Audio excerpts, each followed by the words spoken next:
Praise Jesus, praise Jesus. I hope you're fine, you're okay. How is 2026 treating you? We thank the Lord who has taken us through the month of January. We are nearing the end. It's just a few days in.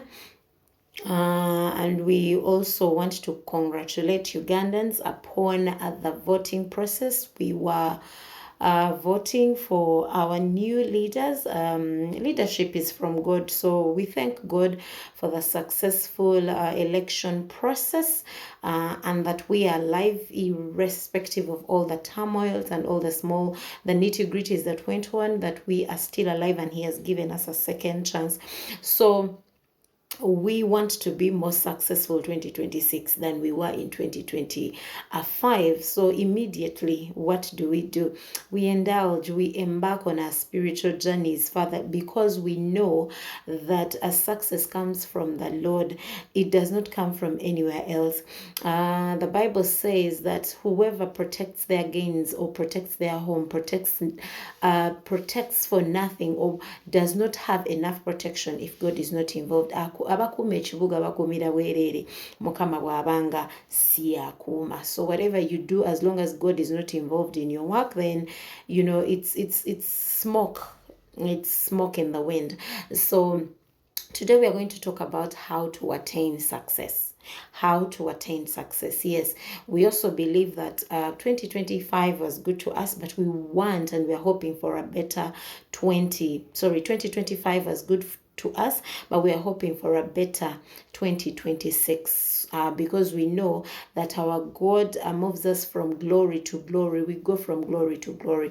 Yes, we achieved something in 2025, but we want to achieve more in 2026. So how do we attain success this year? How do we attain success this year?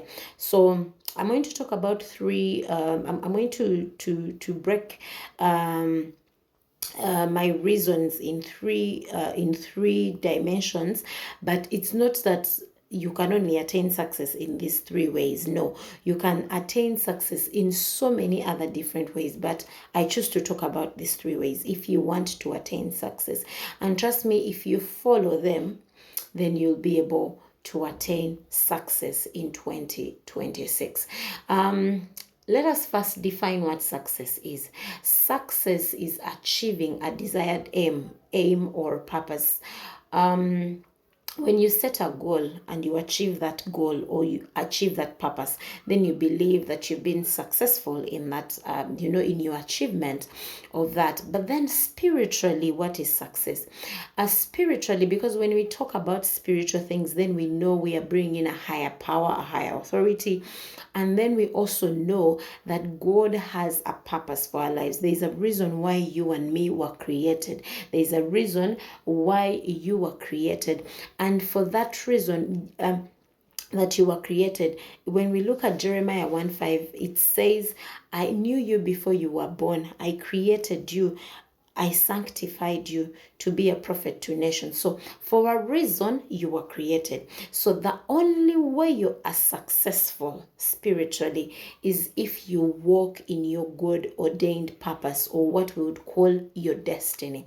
So when you walk in the destiny that God created you to walk in, then that means you are successful. If you're successful if you're walking in the purpose which God created you to walk in. So we literally know that your purpose is what fulfills you and is what fulfills your destiny. Your purpose set by God is the reason why you exist. So you can only be successful if you are if you walk in your God ordained purpose and successfully. So success is only going to belong to people who do the following things. Number one, if you have clarity of assignment. You're not going to be successful in life if you're doing the wrong thing. If you do not have clarity of who you were created to be, if you do not have clarity of your assignment. You'll never be fulfilled in life unless you walk into your God ordained purpose and destiny.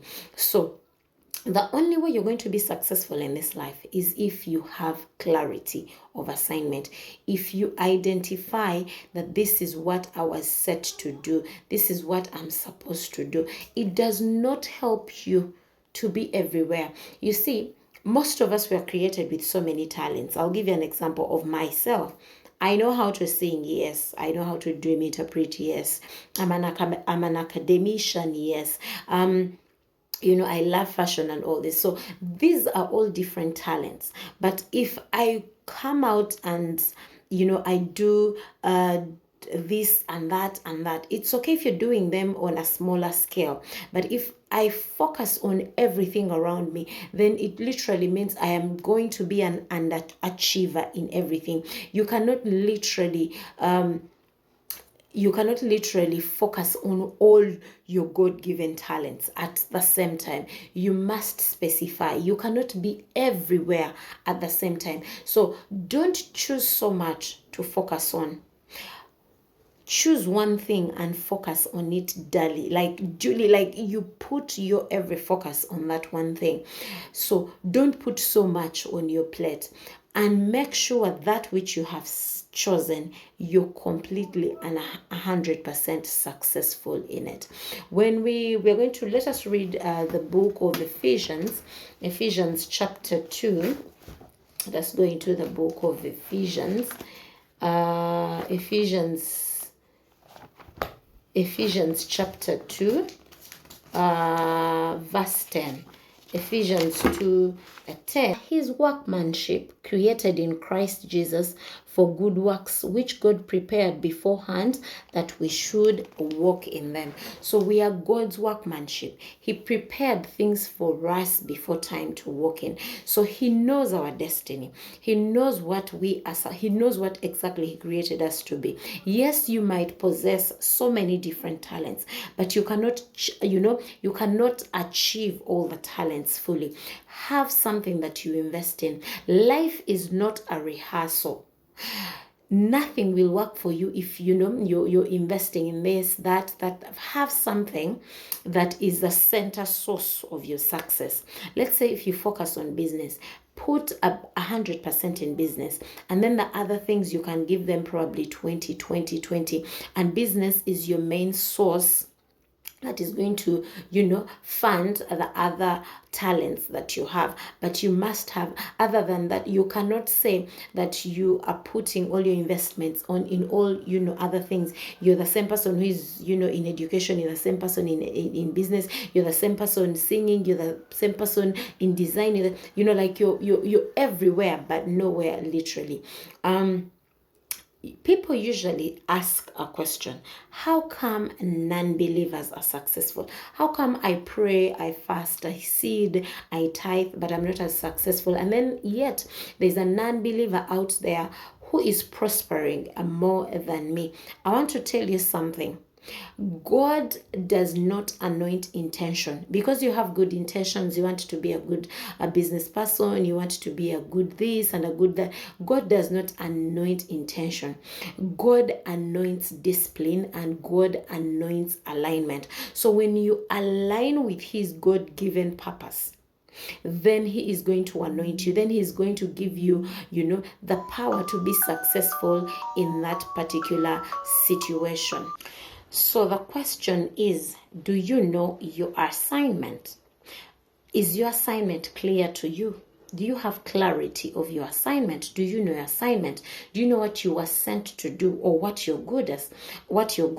What exactly have you been called to? What exactly are you perfect at? Yes, you could be good at so many things, but what exactly are you perfect at? Because only if you know your assignment are you going to attain success. And then what you're called to do is not about results or outcomes. People can do different things and they get beautiful results and outcomes out of them.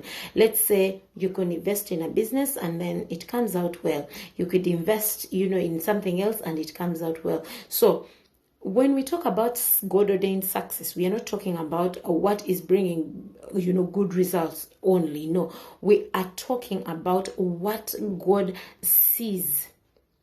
What God sees. What is God seeing? Because imagine you are a thief. I'm giving an example. Imagine you're a thief, and through being a thief, you've attained so much. You've attained so much. You've stolen people's things. You've stolen people's money, and you've invested the money, and you're seeing results, and business is booming. But then the source of your investments is all illegal and all that. Are we going to say you're successful?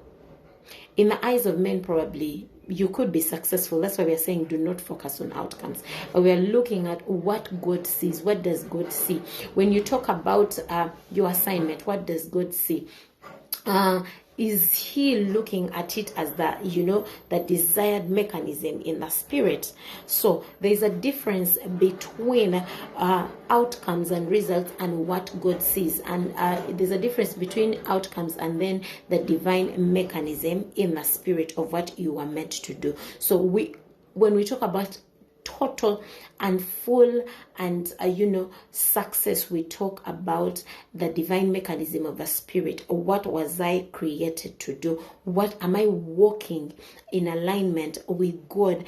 Am I clear of the assignment that God sent me to do? When we talk about assignments, we're not only talking about spiritual gifts like prophecy, evangelism and all that. We're talking business. People, God gives a spirit of business.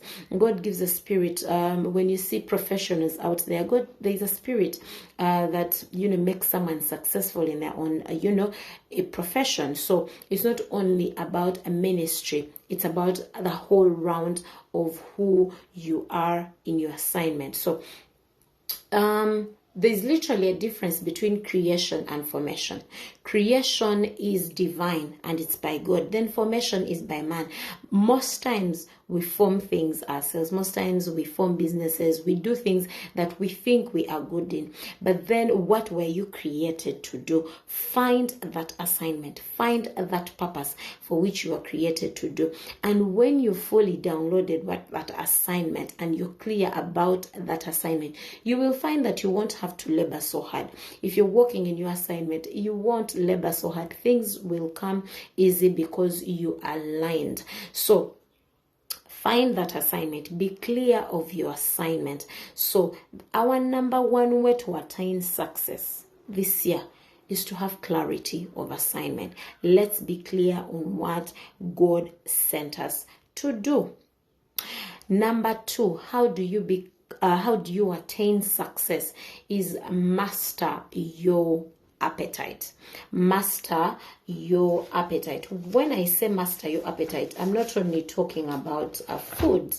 I'm not only talking about food, because most times when we talk about appetite, people think about food. No, when I say master your appetite, I'm not only talking about food. I'm talking about the things that waste your time or the things that take up most of your time. Learn to control your appetite. Learn to control the places you go to. Yes, food could be included. Learn to control what you eat. Learn to control the things that tempt you. Like you as a person, what do you desire to do? Is what you desire to do in alignment with God, in alignment with your assignment, in alignment with the things that would make you successful, in alignment with what you have chosen to do? Because let me give you an example. If you want to be a preacher of the gospel, you're going to have to starve your appetite of, let's say, nightlife. When I say nightlife, is I'm talking about people who go to a club, you're drinking, you're smoking, you're doing drugs, you're spending your time with prostitutes and, in bars and this. So literally, because if you have chosen a path of being, let's say, a preacher of the gospel, how are those places going to inspire? How are those places going to fuel the assignment that you've chosen? So when I say starve your appetite, master your appetite, I mean you need to control what your body pushes you to do. or what your body desires you to do at that part. You should control the places you go to, no matter how tempting, because some seeds are not going to grow in certain areas. If you've chosen to be a business person, how do you spend your time? Do you spend your time in bed sleeping? How are you going to grow that business? Yet, your body demands a rest. You're sleeping half the time. In my country, I've seen so many business people on social media saying business and negezamo kunzita. Someone, there's this saying like this business is trying to kill me, or this business wants to kill me. It's just one of those memes that people use, meaning that business is so hard. Business has become so hard. Rachi business take mokota when half the time you are sleeping, or half the time you're squandering that capital on the wrongest thing. So master your appetite. If you're a business person, why are you eating the profits? Why are you eating all the profits? Why are you shopping in money you would have reinvested in the business? So you have to master your appetite. You have to master how your seed is going to grow, how whatever you've chosen in your path is going to grow. So whatever you have means, whatever the ability to do something that you have to be keen on how it's going to happen. What is God's will for you? Let us read Proverbs 23, and let us read verse 2 to 3. Verse 2 to 3 says, and put a knife to your throat if you are a man given to appetite.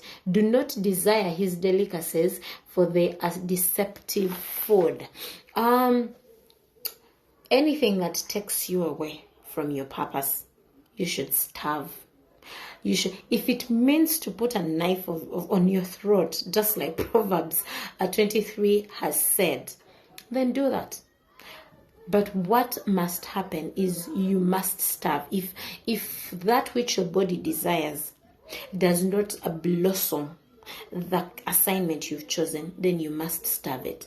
Like I gave an example. If you want to preach the gospel, then you can't be spending your time in nightclubs.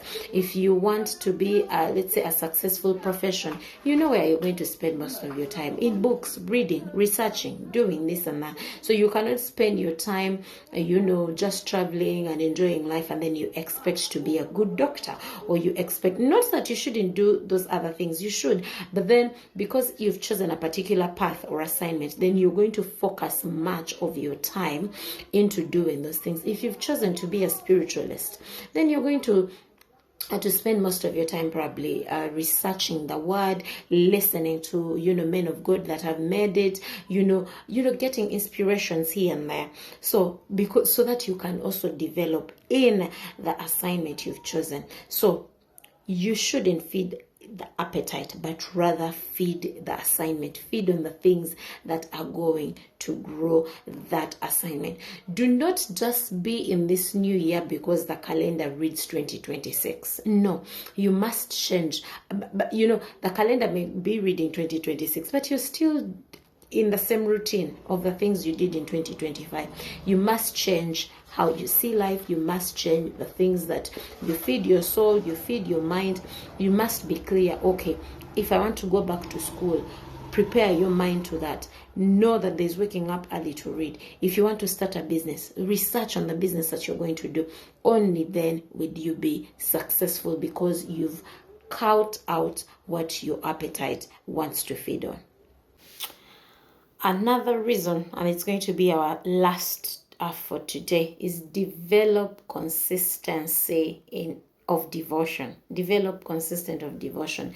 When I talk about devotion, I mean, because there's nothing you can really do without devoting yourself to the Lord, or devoting. So what does devotion mean? Devotion means, if it's going to be seeding, then develop consistency. If it's going to be tithing, then develop consistency in tithing. If it's going to be prayer, develop consistency in prayer. So you must have a consistent prayer pattern, or you must have a consistent, whatever you choose to do for success, you must be devoted. You must be consistent. If you choose to pray about your business or to pray about your success, pray consistently. If you choose to tithe, do that consistently. Whatever you choose to do, you should be a devout person to what you've chosen to do. Have a devoted prayer pattern, because prayer is power. There's really nothing you're going to achieve without prayer. You need a higher power. Ebintu byensi bituukana ebitulemerera. Like, you could have all the wisdom, what you call wisdom. You could have knowledge about a particular business. You could have knowledge about, whatever you do, whatever it is that you do. You feel you're so knowledgeable. But there's always something that is going to happen and you're like, how do I get out of this? And it's only going to be a higher power. I promise you, it's only going to be a higher power. So you must have a consistent either prayer pattern. You must have devotion. Whatever you do that taps into the spiritual realm, you must be consistent about it. Let us read 1 Corinthians 15:58. It says, "Therefore, my beloved brethren, be steadfast, immovable, always abounding in the work of the Lord, knowing that your labor is not in vain in the Lord." Be consistent and know that your labor is not in vain. God rewards a good laborer. So when you're consistent and then you're putting God in the center of whatever you're doing, then God is going to reward you. There are things that you're going to do that will require God's power. There are things that you will say about yourself. People have said beautiful things about themselves. People have prophesied. Don't think you're the first person to wish beautiful things upon yourself. People have said, I will be great. People have called themselves probably king of business or a king of this profession, or there's no one better than me. People have proclaimed beautiful things upon their lives, but it does not stop at proclamation. People have prophesied and they've not walked into those prophecies.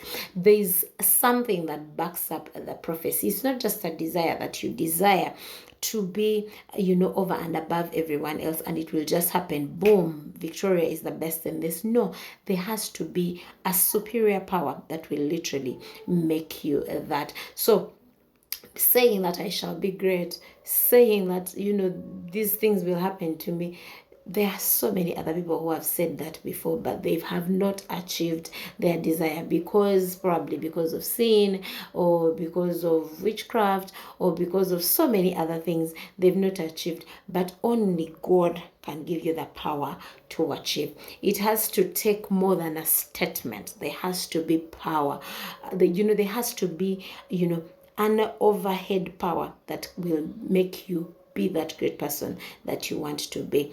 So the power, why power? Because power will force compliancy. It ensures, the power by the Holy Spirit will ensure that you walk in your chance. It will give you ability for change.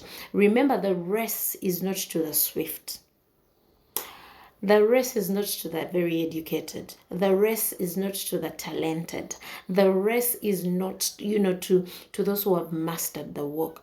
But time and chance happen to us all. That's what Ecclesiastes says. So you cannot say, I am successful now because I was the most bright in my class. I'm successful now because I have better talent than anyone else. People out there have talents. People out there have books they've studied. They have education on their name.